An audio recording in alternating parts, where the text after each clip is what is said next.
இவர்தான் ஹீரோவா? அமைச்சரே, இந்த பாண்டிய மன்னன் சுந்தரபாண்டியனை கேட்ட மணமகள் இன்னுமா கிடைக்கவில்லை? வேதனை, அவமானம், வெட்கம். தங்கள் அழகுக்கு நிகரான பெண். நீ சொன்ன வார்த்தை என் காதில் சரியாக விழவில்லை. மீண்டும் ஒருமுறை சொல்.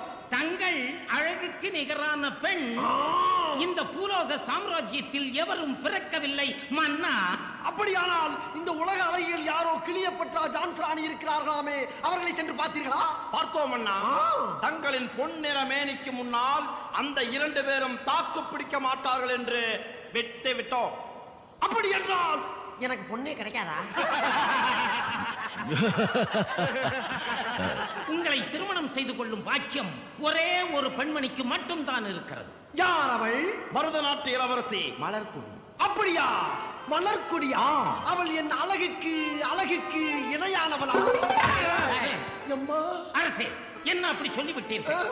அவள் நடையோ அன்னம், அவள் இதழோ மதுக்கிண்ணம், அவள் முகமோ தாமரை, அவள் உடலோ தேன் சுளை, அவள் வயதோ 18, அவள் வாடாத புதுமொட்டு.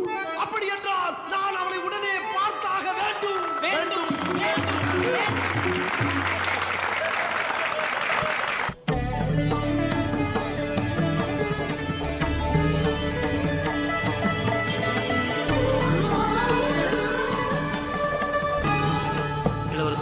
தங்களை பெண் பார்க்க பாண்டிய நாட்டு மன்னர் சுந்தரபாண்டியன் வந்து கொண்டிருக்கிறார். ஆஹா, வரச் சொல், பார்க்கலாம். உத்தரவு. இளவரசி, மன்னர் வந்திருக்கிறார். பாரம்மா.